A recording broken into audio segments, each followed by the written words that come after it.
Chapter 97. This Venerable One. Moran!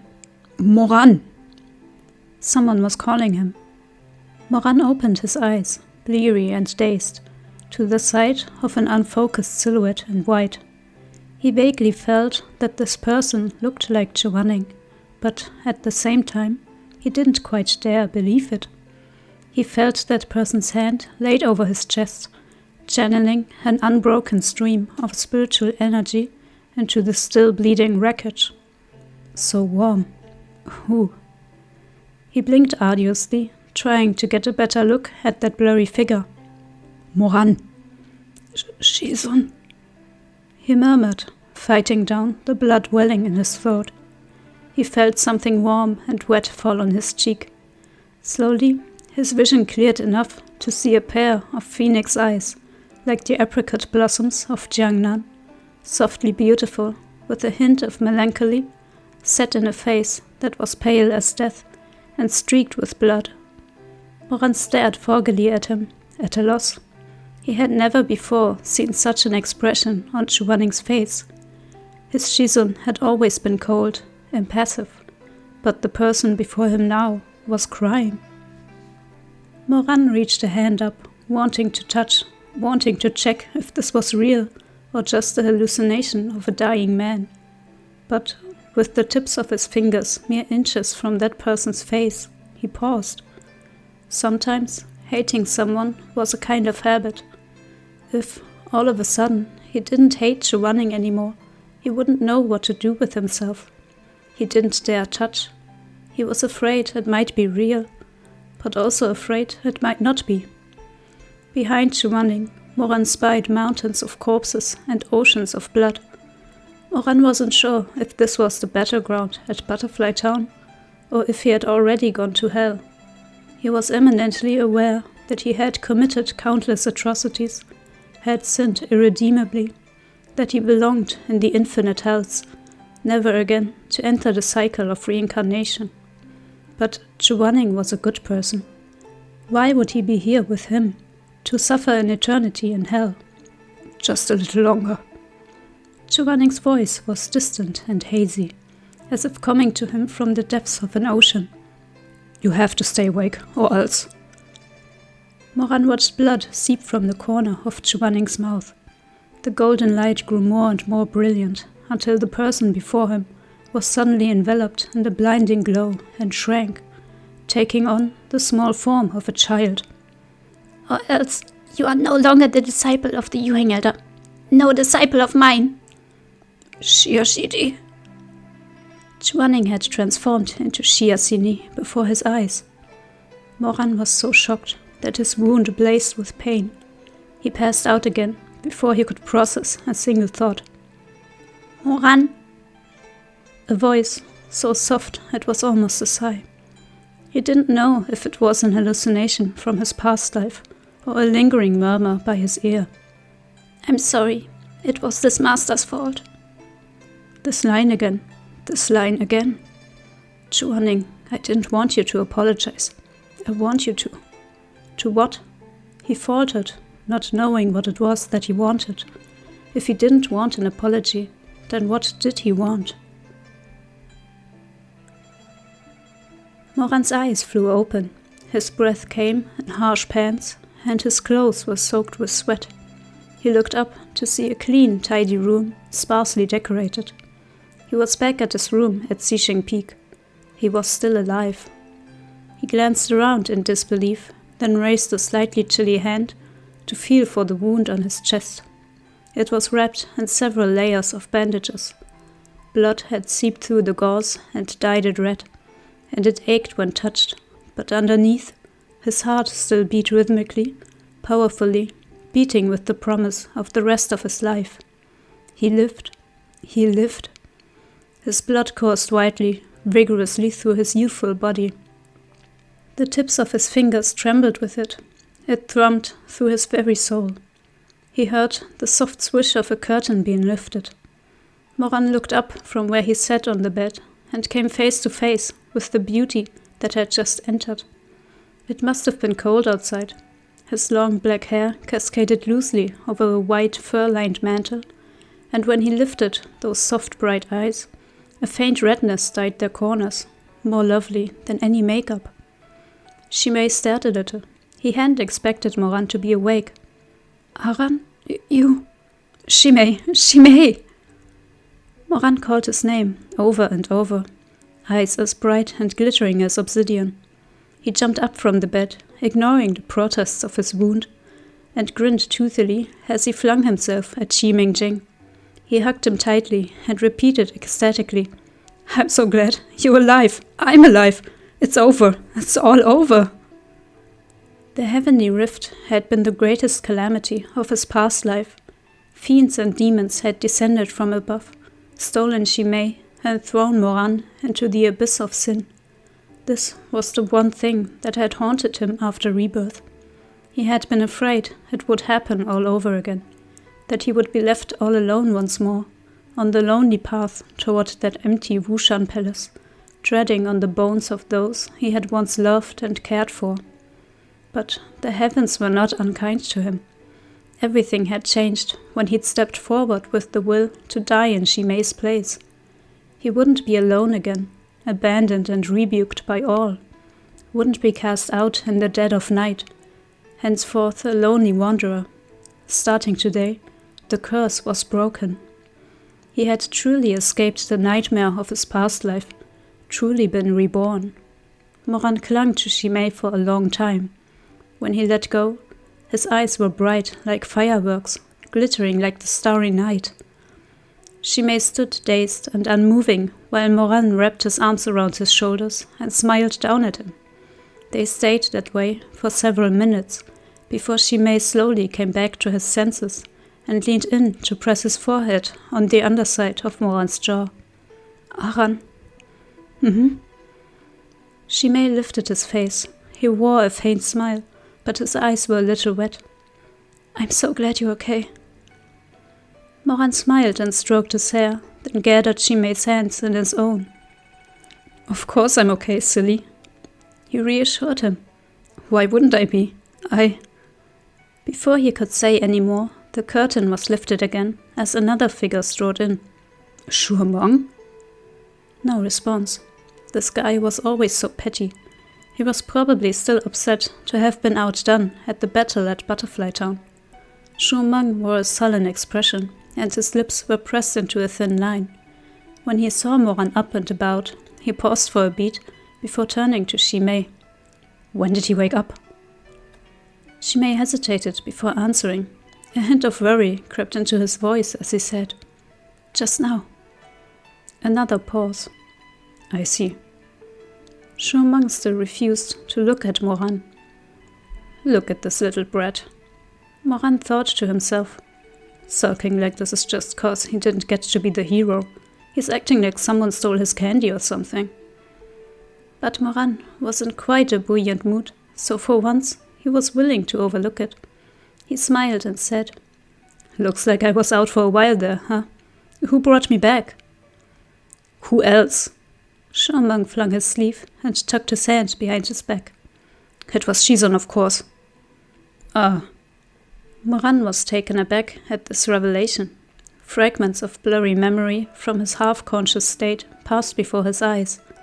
Now that he was awake, he was so overwhelmed with shock and elation that he was even less sure of what the things he'd seen back then were real or imagined. "Shizun," he mumbled. "Shiashidi." At this, Shuming twitched almost imperceptibly. "So," he asked stiffly, "you saw?" "Saw what?" "That Shiashidi is Shizun." Moran had still been only guessing. Upon being suddenly told outright like this, his entire face went white. "What?" Shuming's head snapped around to stare at him. He wore a strange expression, as though it were taking all he had to keep some emotion in check. "What do you mean, what? I thought you already knew." "How would I know that?" Moran yelped. I was drifting in and out, and it was all blurry. I thought I might have seen the two of them overlapping. He thought back to the time he'd spent with Shiasini at the Peach Blossom Springs, and the two of them asleep in the same bed. He thought back to when he'd lost control at Rainbow Isle, and the golden hair clasp that had tumbled out as he tore at Shuming's ropes, and the handkerchief embroidered with a high-tongue blossom, clothing that grew and shrank with its wearer, the little jar of chicken soup clutched tightly in Shiasini's arms, the way he had looked up at Moran and called him Shishong, and how Moran had patted him on the head and grinned, saying, "We'll be brothers from here on out. Shishong will dote on you." One after another, those memories rose before his eyes and scattered like smoke. Now it was Shuming, his face impassive, expression far too cold. Now it was Shiasini, his lips pressed together, refusing to speak. He had once told Shiasini that Shuming was no good, that he disliked him. He had also once patiently brushed Shiasini's long hair. His hair had been so soft, flowing between his fingers like ink. Now that he thought about it, they really were so much alike. Moran felt like his head was about to explode. He paced in a tight circle, back and forth, as he muttered, "Shizun is Shiashidi, Shizun is Shiashidi, Shizun is..." He came to an abrupt stop, almost crazed. "You've got to be kidding me! How could Shizun possibly be Shiashidi?" "Aran?" Moran didn't know whether to laugh or cry. "Sure, they're pretty similar in a lot of ways, but they're not the same. Shiashidi is such a good person. How could... The hell do you mean by that?" Shuming cut him off, pinning him with a sharp glare. "Shiashidi is such a good person? So what, someone who's a good person couldn't possibly be Shizun?" "Of course I'm not saying Shizun isn't a good person," Moran countered. "It's just that Shiashidi has always been so sincere with me. I basically viewed him as my own little brother. How am I supposed to just accept it when you suddenly tell me that he's actually Shizun?" "Shiashidi is sincere, huh?" Shuming snarled. "Then Shizun is insincere?" Hearing the temper rising in Shuming's voice, Shimei hurried to tug on his sleeve. "Young master, remember what uncle said. Aran just woke up. But Shuming shook him off, his brown eyes still fixed on Moran's face. So infuriated was he that the vein at his neck throbbed like a hissing viper, about to sink venomous fangs into its prey, ready to devour it. "Why, you'd better explain it to me here and now. Why can't Shizun be Shiasini? In what does he lack sincerity, huh? Tell me clearly, what part of him do you consider fake?" The interrogative onslaught rankled Moran only a little. It wasn't like he hadn't seen Shuming pissed off before. In the last lifetime, Shuming had been more or less like this during every single one of their encounters after he became the Emperor Tashianjun. Still, it was irksome. Moran frowned and snapped. "What's it to you? That's between me and him." "Between you and him?" Shuming repeated. "Have you ever even thought about him?" Moran was so mad, he laughed. "The hell's your problem, Shuming? Seriously, when did you finally lose it? Come on, Shimei, let's go to Loyalty Hall. Maybe Uncle and Shizun know what set him off." He brushed past Shuming, pulling Shimei along. Shuming stood rooted in place for some time, as if trying his damnedest to stop himself. But just as Moran was about to step out the door, his restraint cracked and he ripped around, roaring. "More you! Have you ever once spared a thought for this Shizun of yours?" Moran said nothing. He became even more agitated. His steps halted, and his originally cheerful and relaxed brows drew low in a scowl. Shimei squeezed his hand. "Don't mind him," he whispered uneasily. "He's been a bit irritable lately. Come on, let's go." Moran paused. But his hand only brushed the curtain, hadn't even lifted it yet, when Shuming's voice rang out again, stifled, inflamed and distraught, like it had leapt from a raging fire. "Who are you fucker! You piece of shit!" The curtain dropped back into place with a swish. Moran closed his eyes, then opened them again. "Aran?" Shimei tried to pull him back, but Moran gently pushed him aside. Moran turned his head to look at Shuming, then faced him squarely. The two of them were around the same age, but Moran was already taller by a span, and he could appear quite cold and menacing when he wanted to. His mouth curved in a smile, but his black eyes were deep, without the slightest hint of mirth. "So I'm a piece of shit now, am I? Sure, Shuming. I've never treated our Shizun with anything but respect, nor did I stand idly at the battle of the heavenly rift. The barrier to the infinite hells couldn't be mended by his strength alone, so I stepped up to help. Let me ask you, as his disciple, have I done anything wrong?" Shuming remained silent. "My strength falls far short of his, so I couldn't hold out till the end. When we were mending the barrier, I fell from the coiled dragon pillar, but he didn't spare me so much as a glance. He couldn't care less whether I lived or died. Let me ask you again, in my shoes, would you not feel bitter and disappointed?" "Moran." Moran finally gave voice to the grievance that had eaten away at him for 2 lifetimes. His handsome features twisted into something dark as he spoke of the sore spot. He forced out each syllable, enunciating every word. "As I see it, I've done my duty and owe him nothing. What right do you have to stand here before me and call me a piece of shit? Shuming, you think I've never cared for him? You're wrong. I have. But he's made of stone." Moran continued in a low voice, every word like a knife to his heart, each one drawing blood. "Shuming, listen to me. I don't care how powerful a cultivator he is in the eyes of the world. What a prestigious zongshe that he's Yuheng of the night sky, Baidu immortal. None of that matters. What matters is this. At the battle of the heavenly rift, I nearly died. Yet when I begged for him to look back, to spare me a glance, he wouldn't even give me that." It was such a chilling, enraging thing, but as he spoke of it, he was strangely calm. Only his eyes were a little red. "And Shuming, I can guarantee you, no matter who had fallen from that pillar back then, even if it wasn't me, even if it was you or Shimei, he wouldn't have saved you either." "Because I saw it with my own eyes."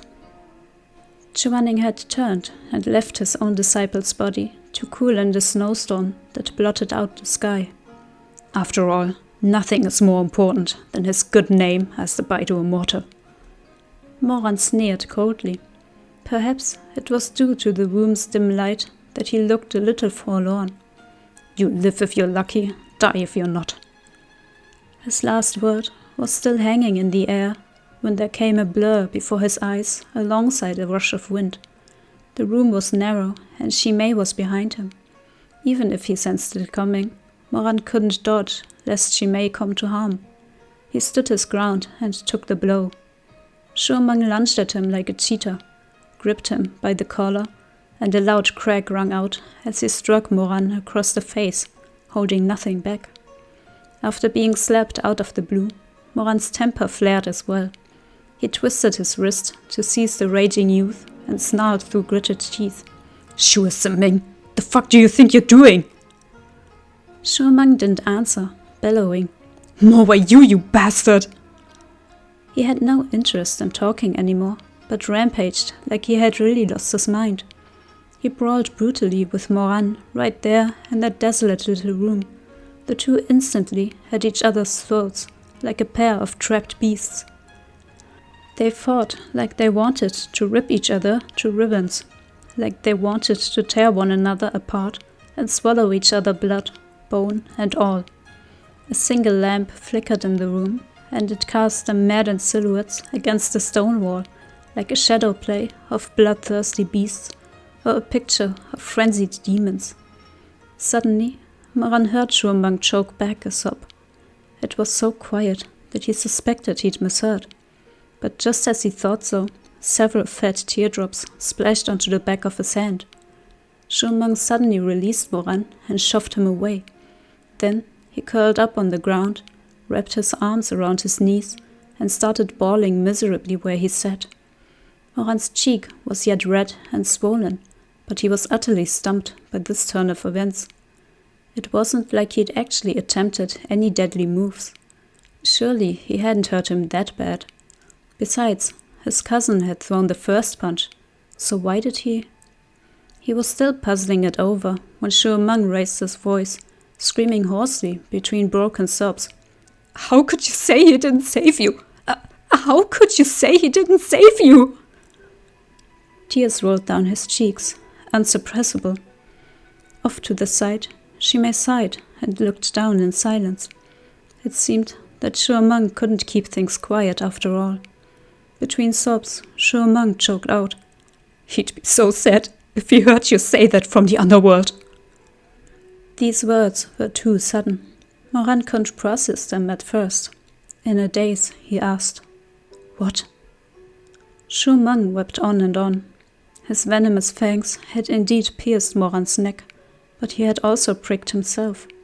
He cried so miserably, so brokenly, wiping desperately at his face, at his eyes, his gaze flickering between ferocity and sorrow.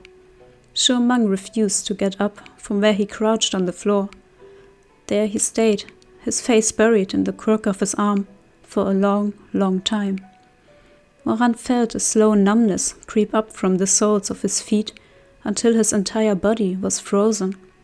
He felt his lips move, heard his voice ask, "Shuming, what did you just say?" Shuming sobbed for what seemed like ages, or perhaps it was actually seconds, and only felt like an eternity to Moran as he waited for that thunderbolt of answer. "Shizun." Shuming finally choked out, "He's gone." For a moment, Moran said nothing. His whole body felt cold. Distantly, he heard those words, yet couldn't seem to comprehend them. "Gone? What do you mean gone? Gone where? Who's gone? Who's gone? Who's gone?"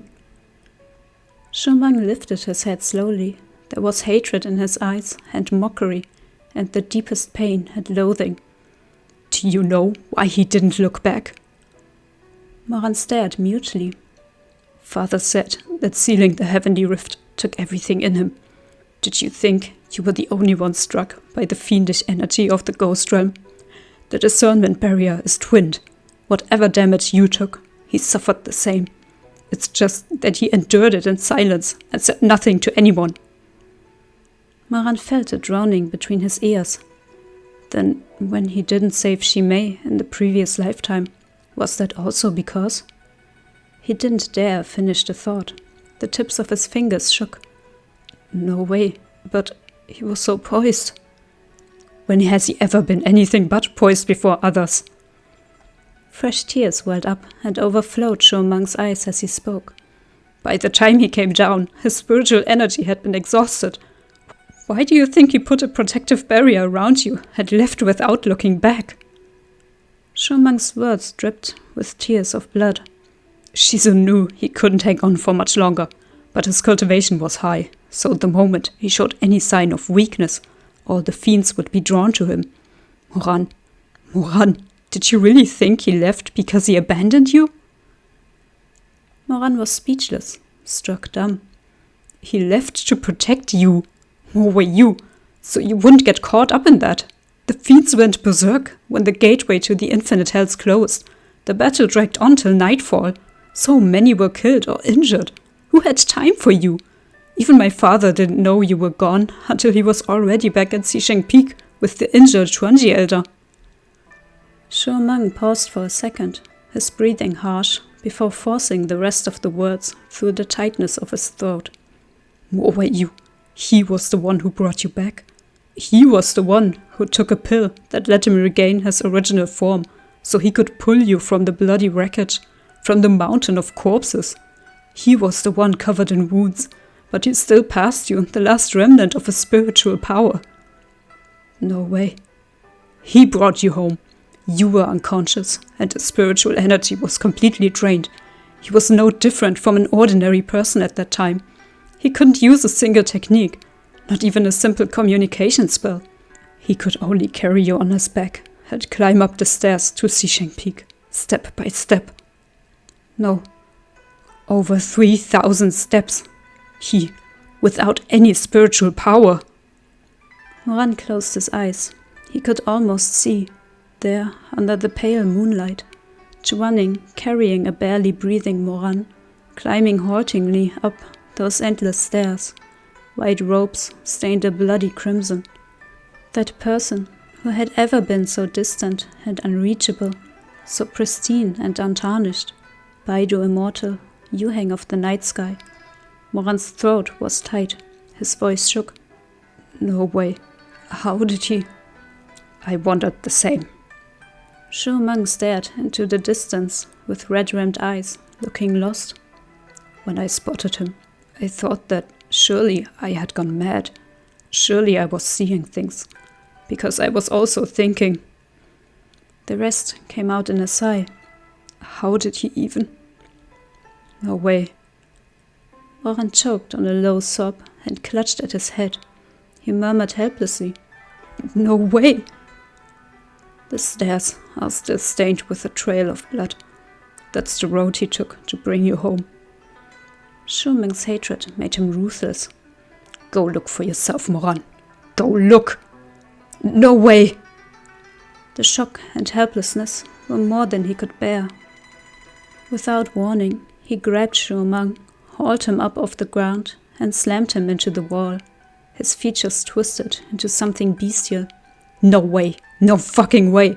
How could he have saved me? He always disliked me, always looked down on me. Shuming said nothing for a moment, then his mouth bent in a miserable grin. More were you. It's not that he looked down on you. In the guttering candlelight, Shuming raised his eyes, lashes damp with tears, and leveled him with a gaze suffused with hatred. It's that I look down on you. Moran could only stare at him. I look down on you. Chuanji Elder looks down on you. Tanlang Elder looks down on you. Who the fuck do you think you are? Shuming chewed up the words and spit them in Moran's face. You son of a bitch! You! Shuming burst out laughing, tilting his head back to look at the dim ceiling. Moran, in all of Sisheng Peak, he was the one who thought most highly of you, and this is how you've repaid him. He laughed and laughed, then he squeezed his eyes shut, and tears began to fall again. This time he wept quietly. Moran, your Shishidi, my Shizun, he's dead. Moran had been bitten by the most venomous snake in the world. He let go of Shuming as if burned and stumbled backward. For the first time, he understood those words. His entire body began to tremble. Gah.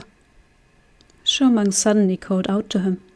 Moran continued backing away until his back collided with the ice-cold wall. There was no escape. Gah. Shuming had finally stopped crying, but his voice was flat, like he was dead. We don't have a Shizun anymore.